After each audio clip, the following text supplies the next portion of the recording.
Carta do apóstolo Paulo aos Efésios, capítulo de número 4. Efésios 4, a partir do verso 17, que diz assim: Portanto, digo isto e testifico no Senhor, para que não andeis mais como andam os outros gentios, na vaidade do seu pensamento, obscurecidos no entendimento, separados da vida de Deus pela ignorância que há neles, pela dureza do seu coração. Tendo-se tornado insensíveis, entregaram-se à depravação para com avidez cometerem toda sorte de impureza.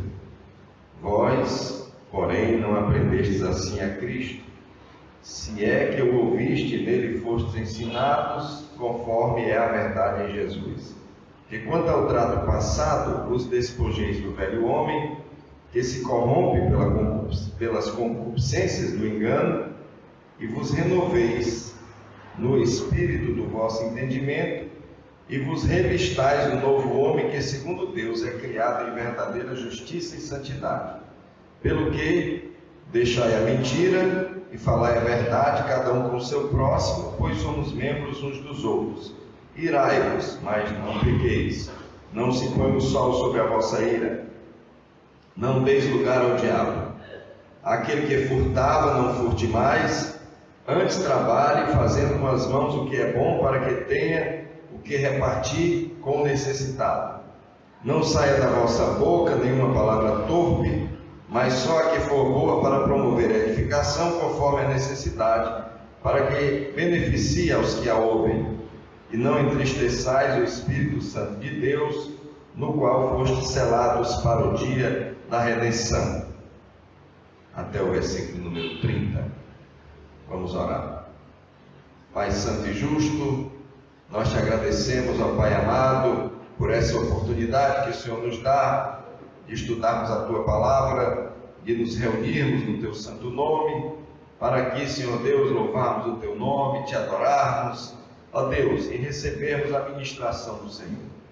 Fala, portanto, Senhor Deus, aos nossos corações. Ó Deus, ministra, Senhor Deus, a cada vida, a cada mente. Ó Deus, Espírito Santo, nós te rogamos tudo isso em nome de Jesus. Amém. Podeis assentar. Havia uma senhora que cuidava de uma idosa muito rica, essa idosa. E a idosa, antes de morrer, entregou para ela um papel. E essa senhora, que não sabia ler nem escrever, achou aquilo uma coisa muito bacana e mandou botar num quadro. E todos os dias ela olhava para aquele quadro, né? E achava tão importante aquela senhora ter deixado aquela folha para ela, e olhava para o quadro, se lembrava da velhinha, ficava muito satisfeita dela ter tido essa consideração. Até que um dia chegou uma pessoa na casa dela, olhou para o quadro e disse: o que esse papel está fazendo aqui? Ela disse: não, isso foi uma lembrança que a dona fulana deixou para mim. Ela disse: não, minha senhora, isso aqui é um testamento. Nesse testamento ela está deixando toda a riqueza para a senhora. Então aquela senhora viveu algum tempo da sua vida em completa pobreza, quando na verdade ela tinha uma riqueza enorme, só que ela não sabia. Um outro caso que eu gosto sempre de lembrar é que um matuto, nascido lá na minha terra, lá em Xerambi, ele comprou uma passagem num cruzeiro marítimo. E aí, acostumado a viajar de trem, quando ele viajava de trem, ele pegava uma galinha, botava na farinha, botava dentro de uma lata e levava para sair comendo, para não gastar dinheiro no trem. E ele foi para o navio, então ele levou uma lata de galinha com farinha, levou rapadura, levou carne seca. E ele via no navio todo mundo comendo, todo mundo bebendo. E ele ia lá para a cabine dele e comia a galinha, comia a rapadura, comia as bananas e tal. E achava tão bonito, pessoal, mas ele tinha economizado muito, comprou a passagem e não tinha dinheiro para gastar no navio.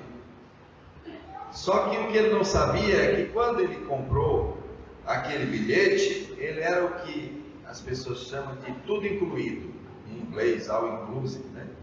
Ele tinha direito a comer, a tomar café da manhã, almoçar, jantar, lanchar, usar tudo, mas ele não sabia, ele era ignorante, coitado. Então ele passou a viagem todinha sofrendo, quando podia ter usufruído. Alguém já disse que muitos de nós, como crentes, nós somos parecidos com essa mulher e com esse matuto. A gente vive, de certa forma, como mendigo, porque nós ignoramos as riquezas que Deus tem destinado para nós. E é por isso que nós precisamos conhecer mais aquilo que Deus deixou para nós, para que essa parábola não se aplique conosco. Lá em João, capítulo 14, Evangelho de Jesus Cristo, segundo escreveu João, capítulo 14, versículos 16 e 17, nós tomamos conhecimento de uma promessa que Jesus nos fez. As pessoas às vezes não atentam, mas a Bíblia ela é dividida em dois testamentos, o primeiro testamento e o segundo testamento. Portanto, quem tem um testamento a seu favor deve abrir o testamento, senão ele não tem valor. Fica igual o quadro da mulher, bota o testamento ali na parede. Algumas pessoas mantêm uma Bíblia em casa, um tesouro inestimável, mas elas deixam lá em cima de uma estante fechada, e aí acaba vivendo pobremente quando poderia viver de maneira plena, como Deus quer que nós vivamos. Capítulo 14 do Evangelho de João, capítulo 16, versos 16 e 17, diz assim: Jesus dizendo: eu rogarei ao Pai, e Ele vos dará outro Consolador para que esteja convosco para sempre, o Espírito da verdade, que o mundo não pode receber porque não o vê nem o conhece, mas vós o conheceis, porque habita convosco e estará em vós. É muito interessante nós observarmos aqui o tempo do verbo, né? Não é aula de português, mas quando a gente lê o texto, a gente tem que olhar o verbo. Então Jesus diz assim: mas vós o conheceis. Jesus está dizendo que não vai deixar os seus discípulos órfãos, mas vai enviar o Espírito da verdade, que o mundo não pode receber, somente os discípulos de Jesus, porque não o vê nem o conhece. Esse Espírito ainda vem. Aí Jesus diz assim: mas vós o conheceis.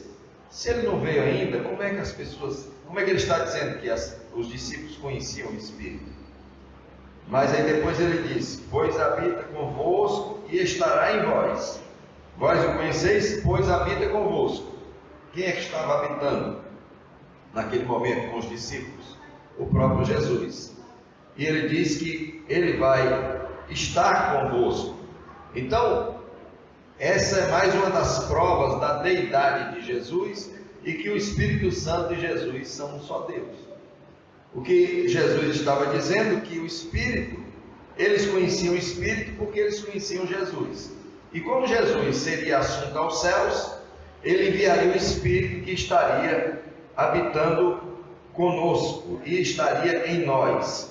Então a presença do Espírito Santo na vida do cristão é algo de um valor inestimável, a tal ponto do apóstolo Paulo nos recomendar, como nós acabamos de ler, que nós não deveríamos deixar o Espírito Santo entristecido. Então, Efésios capítulo 4, versículo 30, nós acabamos de ler, ele diz assim: e não entristeçais o Espírito Santo de Deus, no qual fostes selados para o dia da redenção.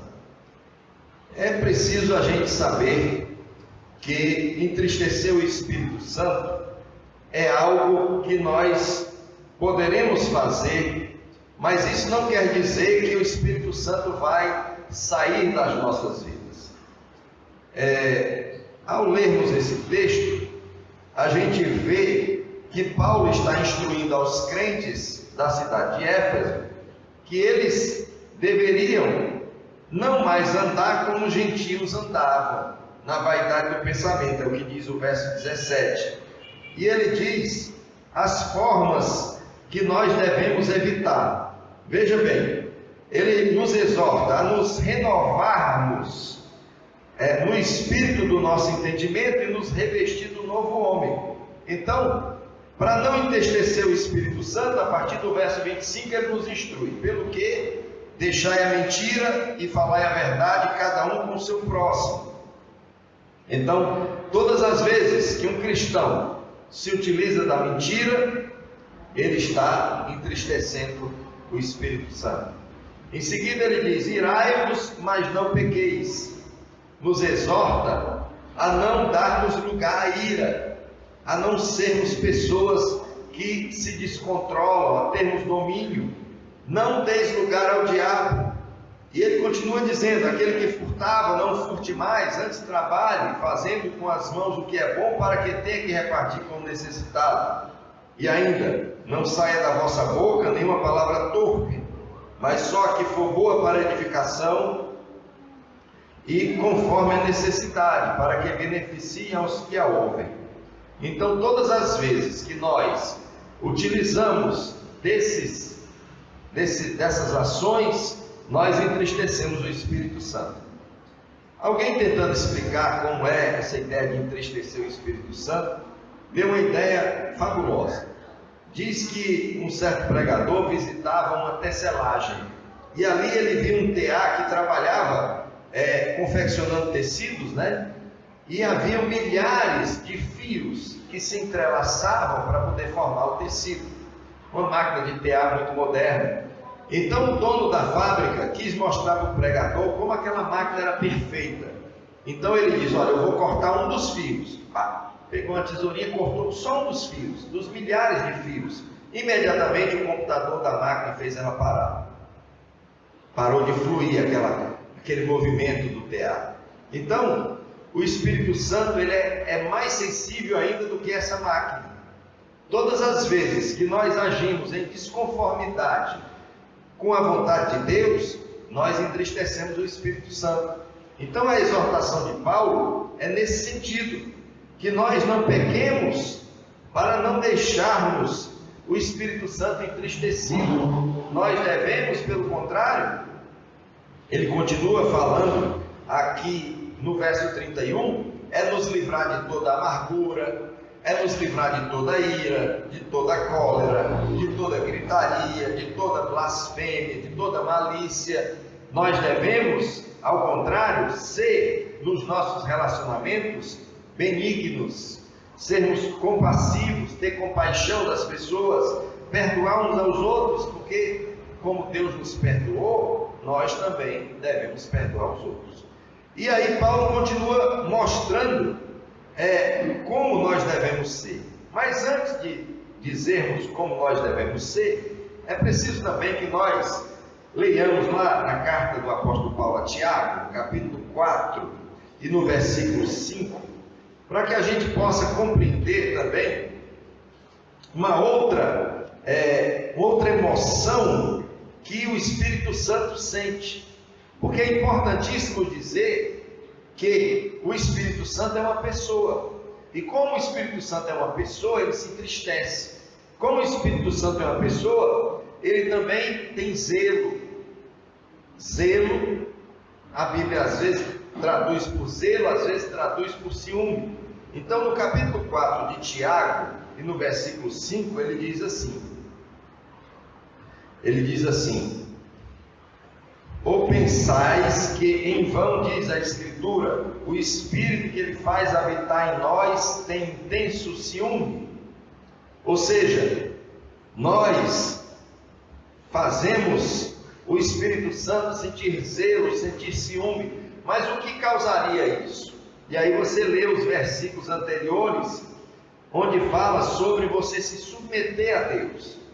No versículo 1 do capítulo 4, ele diz assim: de onde vêm as guerras e contendas entre vós? Não vem disto dos prazeres que nos vossos membros guerreiam? Cobiçais e nada tendes, matais e invejais, mas não podeis obter o que desejais? Combateis e guerreais, nada tendes, porque não pedis.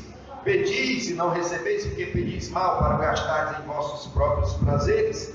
Adúlteros e adúlteras, não sabeis que a amizade do mundo é inimizade com Deus?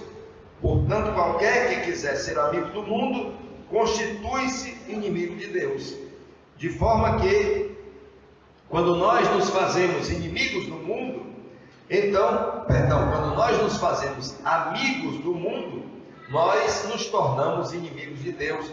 E o Espírito Santo, ele tem ciúmes. E é por isso que nós precisamos pedir a Deus que Ele nos ajude a não entristecermos o Espírito Santo e a não provocarmos ciúme do Espírito Santo. Mas abra sua Bíblia também na primeira carta aos Tessalonicenses, no capítulo 5, e o versículo de número 19. Então nós veremos aí uma terceira possibilidade que nós podemos atingir o Espírito Santo. Capítulo 5, versículo de número 19, diz assim: não apagueis o Espírito Santo. Em outra tradução diz assim: não apagues o fulgor do Espírito Santo. Veja bem, nós vamos lembrar que a Bíblia Sagrada nos ensina a respeito da adoração no Velho Testamento. Quando lá no livro de Levíticos, nós vamos ver uma recomendação de Moisés a respeito do sacerdote. Livro de Levítico, no capítulo 6 e o versículo 13, tem uma recomendação importantíssima. Qual é a recomendação? É a respeito do altar. Então, diz assim: o fogo arderá continuamente sobre o altar, não se apagará. Eu e você precisamos lembrar que nós não podemos deixar que se extinga o fogo do Espírito Santo das nossas vidas. E essas ações, elas se sucedem numa crescente. Inicialmente, quando nós agimos mal, nós entristecemos o Espírito Santo. Depois nós nos fazemos amigos do mundo e então o Espírito Santo passa a ter ciúmes de nós. E depois nós vamos decaindo nas nossas atenções para com Deus e acabamos por extinguir o fogo do Espírito nas nossas vidas. Mas a vontade de Deus é que isso não aconteça conosco. Portanto, nós precisamos continuar na instrução paulina aqui no capítulo 5 de Efésios. Então ele diz que isso não deve acontecer. Nós não devemos extinguir o Espírito Santo, nós não devemos causar ciúmes ao Espírito Santo, nos fazendo amigos do mundo. Nós não podemos deixar que apague o fulgor do Espírito Santo em nossas vidas. Então, para que isso não aconteça, essa tragédia não venha acontecer nas nossas vidas, qual deve ser o nosso procedimento? E aí Paulo começa: sede, pois, imitadores de Deus como filhos amados. Importantíssimo nós nos lembrarmos que nós nos chamamos cristãos por uma razão muito simples. Cristãos significa dizer pequenos cristos. Então, lá na cidade de Antioquia, pela primeira vez, os discípulos de Jesus foram chamados de cristãos. E por que foram chamados de cristãos? Porque eles eram imitadores de Cristo. Então eles eram chamados de cristãos, é como se os chamassem de pequenos cristos. Então Paulo diz: sede, pois, imitadores de Deus como filhos amados, e andai em amor. Que amor deve ser esse? Ele diz: como também Cristo vos amou e se entregou a si mesmo por nós em oferta e sacrifício a Deus em cheiro suave. E aí Paulo começa a dizer aquilo que se deve evitar, aquilo que nós não deveremos fazer. E ele começa a dizer: mas ao contrário, aquele que não imita a Deus, ele faz o quê? Ele busca a prostituição, a impureza, a cobiça. E ele diz: isso deve ser evitado de tal forma que vocês não devem nem conversar sobre isso. A Bíblia diz que as más conversações corrompem os bons costumes. E Paulo diz que nem torpeza, nem conversa tola, nem chocarrices que não convém, mas antes ações de graças. A nossa forma de falar ela vai, sem dúvida nenhuma, denunciar o que nós somos. Por exemplo, nós temos o exemplo de Pedro. Pedro andou com Jesus, foi discípulo de Jesus durante 3 anos e 6 meses aproximadamente. Então, de repente, Pedro resolveu negar a Jesus por 3 vezes. Em uma das vezes, ele disse: eu nem conheço esse homem. Mas as pessoas diziam: você é um deles, porque a tua fala te denuncia. Então, a Bíblia Sagrada mostra que nós devemos ter vigilância quanto àquilo que nós falamos, para não entristecermos o Espírito Santo, para não causarmos ciúmes, para não extinguirmos a ação do Espírito Santo em nossas vidas. A Bíblia diz que nós precisamos ter esse cuidado. E vamos ao verso 15, que ele diz assim: portanto, vede prudentemente como andais, não como insensatos, mas como sábios, aproveitando bem cada oportunidade, porque os dias são maus. O que acontece com as pessoas? As pessoas sempre acham que terão uma segunda oportunidade, mas a Bíblia diz que nós devemos andar de forma prudente, remindo o tempo, porque os dias são maus. Então, não podemos ser insensatos, mas devemos entender qual a vontade do Senhor. E aqui nós queremos adentrar no segundo aspecto. Se por um lado nós devemos não entristecer o Espírito Santo, nós devemos não causar ciúmes no Espírito Santo, nós devemos não deixar que o Espírito Santo se extinga na nossa vida, o vigor espiritual. A Bíblia diz que nós não devemos nos embriagar com vinho que leva à libertinagem, mas nos encher do Espírito.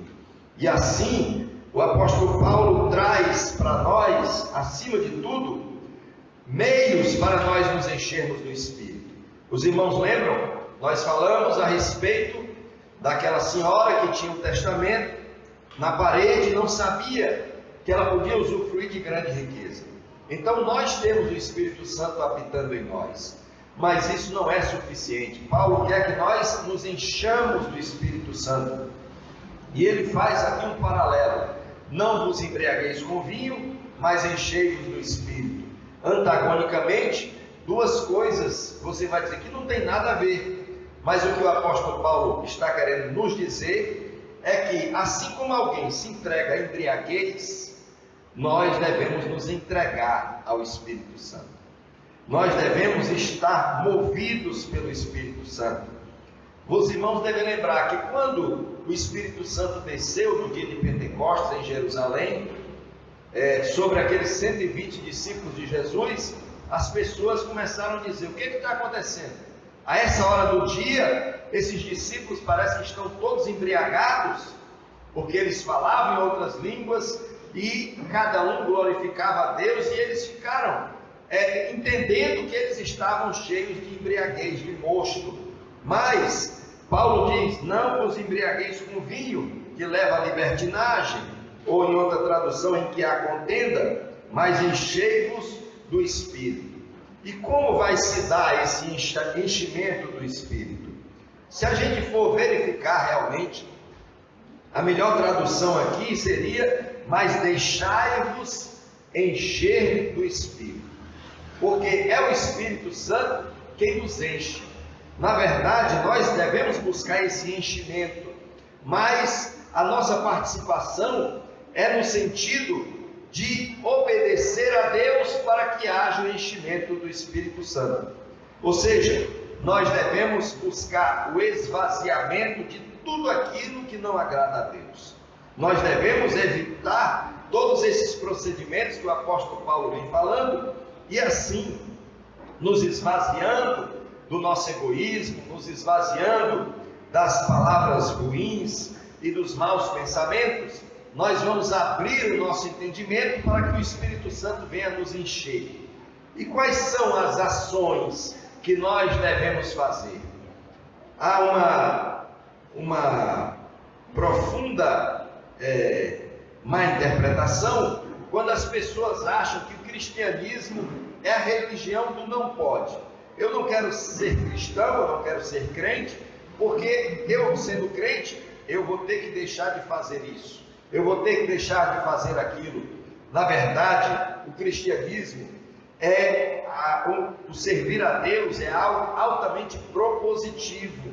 Porque Paulo diz que para nós nos enchermos do Espírito, nós devemos manter comunhão uns com os outros. Olha o que ele diz no verso 19: falando entre vós com salmos e hinos e cânticos espirituais. Ou seja, a ação de Deus na nossa vida vem através dessa comunhão, do falar entre nós. Mas não é o falar entre nós com outro tipo de linguagem, é falar entre nós com salmos. E o que são salmos? Pastor, são aqueles 150 poemas que estão na Bíblia. Muito mais do que isso, nós salmodiamos a Deus quando nós reconhecemos, quando nós falamos aquela linguagem que Davi falou nos salmos.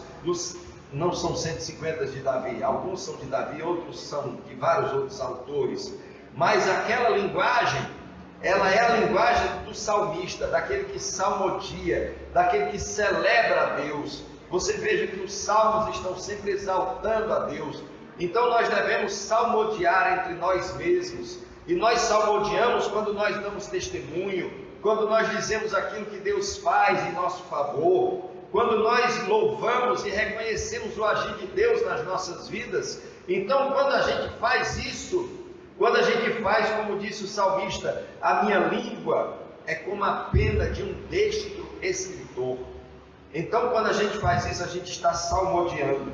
Então, quando a gente vai falar a respeito das coisas de Deus, em salmos e hinos, mas o enchimento do Espírito vem também através dos cânticos espirituais, quando nós cantamos e fazemos louvor a Deus, quando nós cantamos e salmodiamos o Senhor em nosso coração.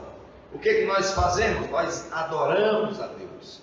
Nós precisamos nos encher do Espírito Santo, porque isso não é simplesmente uma possibilidade. Na verdade, isso aqui é uma ordem. O apóstolo Paulo diz assim: não vos embriagueis com vinho, que leva à libertinagem, mas enchei-vos do Espírito. Isso aqui, na língua portuguesa, é um imperativo, é uma ordem. Assim como ele diz, como Paulo escreveu também aos Coríntios, no capítulo 12 da primeira carta aos Coríntios, ele diz assim: ora, a respeito dos dons espirituais, não quero, irmãos, que sejais ignorantes. Nós precisamos obedecer a palavra de Deus, nos encher do Espírito. É uma ordem dada por Paulo a todos nós. E ele diz: então nós vamos nos encher do Espírito quando? Quando nós temos comunhão uns com os outros. A Bíblia diz que se nós tivermos comunhão uns com os outros, o fluir de Deus acontece. É isso que diz o Salmo 133. Ó, quão bom e quão suave é que os irmãos vivam em união. Abra aí a sua Bíblia no Salmo 133, nós já sabemos bem decorado, mas é importante nós lermos o Salmo, que ele diz assim, ele diz que isso é tão bom, que é como óleo precioso, que sobre a barba, que desce sobre a barba de Arão, que desce a orla das suas vestes.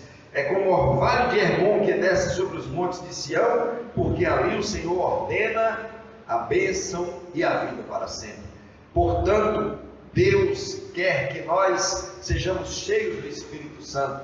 E esse enchimento só virá quando nós nos juntamos em comunhão, quando nós nos unimos.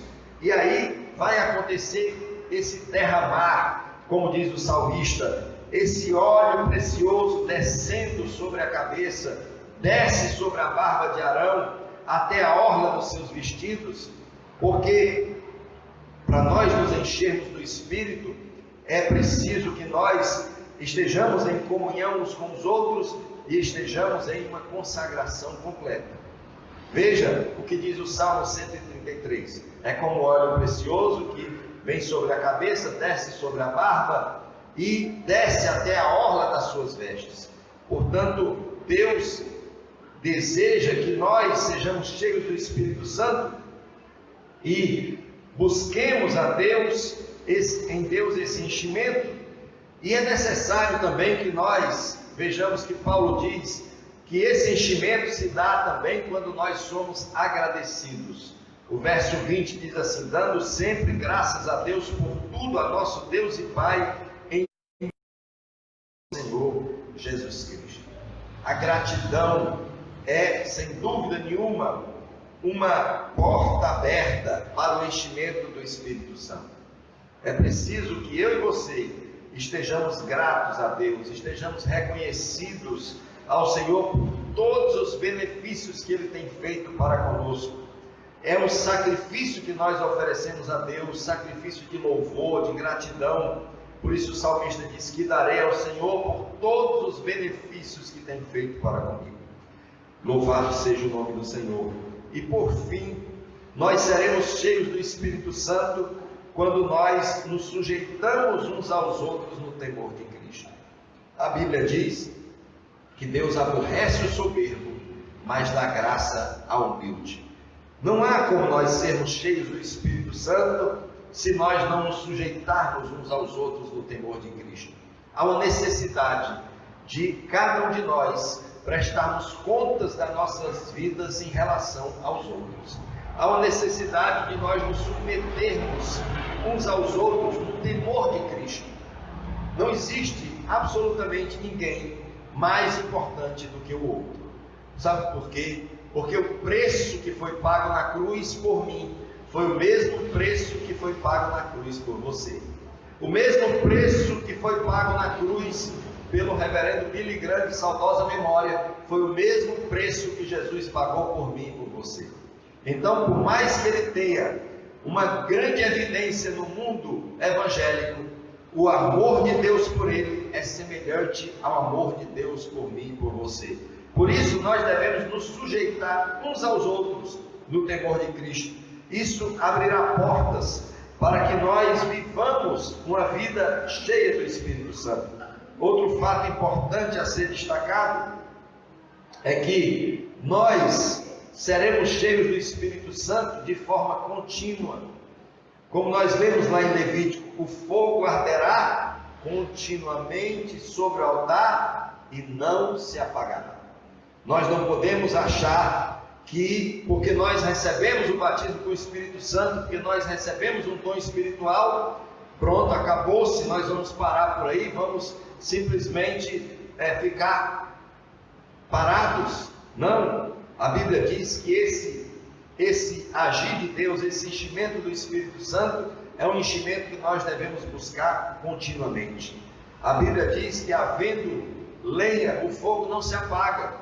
Então nós devemos constantemente estar buscando, nós devemos constantemente buscar a Deus em oração, buscar a Deus em consagração, e nós devemos nos alimentar da palavra, nós devemos nos alimentar da comunhão dos santos, nós devemos nos alimentar dos bons relacionamentos, nós devemos nos alimentar de ouvirmos boas músicas que falam, que exaltam a Deus, devemos nos alimentar também através de livros que nos edificarão para nós sermos mais sábios, mais conhecedores da vontade de Deus. E acima de tudo, nós devemos buscar continuamente a face do Senhor, a bênção de Deus, buscar continuamente a graça do Senhor, pedir ao Senhor que nos encha do seu Espírito Santo, e assim, com certeza, isso deve se tornar em nossas existências um estilo de vida. O enchimento do Espírito Santo não deve ser uma tarefa de final de semana. O enchimento do Espírito Santo não deve ser uma tarefa que nós buscamos quando tem uma oração especial, quando tem uma semana de avivamento, mas buscar o Espírito Santo deve ser uma meta de vida para nós, buscarmos o enchimento do Espírito Santo. Nós às vezes nos queixamos que a igreja de hoje não tem o mesmo poder que tinha a igreja de antes, mas quando a gente vai ver a igreja de Atos dos Apóstolos, a gente vai ver que aquelas pessoas se reuniam no templo diariamente, estavam unânimes, eles estavam sempre juntos, eles estavam sempre compartilhando. Cada dia que passa nós vemos as pessoas menos comprometidas com os trabalhos da igreja, com os trabalhos do reino de Deus. É preciso nós sabermos que Deus levanta homens e mulheres e os enche do Espírito Santo para tarefas especiais. É verdade, assim como fez com Bezaleel, lá no Velho Testamento, assim como fez com João Batista, assim como fez com Estevão, mas o Senhor quer nos encher do Espírito Santo. Por quê? Porque Deus não tem filhos prediletos. Todos nós somos amados por Ele, e Ele quer que nós nos enchamos do Espírito Santo. Ele quer uma igreja ativa, Ele quer uma igreja que se mova nos dons. A Bíblia diz que nós somos o corpo de Cristo e seus membros em particular. E se nós não nos enchermos do Espírito Santo, é como se nós fôssemos um corpo que não tem, digamos assim, o óleo para poder se movimentar. Por que nós não vemos tantos milagres, tantas maravilhas nos dias de hoje? Porque busca um pouco o encher-se do Espírito Santo. Deus continua desejando distribuir dons com a igreja. Ele continua desejando fazer milagres, fazer maravilhas, mas para que isso aconteça, nós precisamos buscar o enchimento do Espírito Santo. Então, nós queremos encerrar nessa noite dizendo as duas palavras mais importantes: não entristeçais o Espírito Santo de Deus, no verso 30 do capítulo 4 de Efésios, mas enchei-vos do Espírito, o verso 18, a parte B do capítulo 5. Essa deve ser a nossa postura: não entristecer o Espírito Santo, não causar ciúmes no Espírito Santo, não extinguir o Espírito Santo, mas ao contrário disso, buscar o enchimento do Espírito Santo em oração, em consagração, buscando o enchimento do Espírito Santo, nos alimentando da sua palavra, nos alimentando dos seus ensinos e conhecendo mais a Deus e buscando incessantemente o enchimento do Espírito.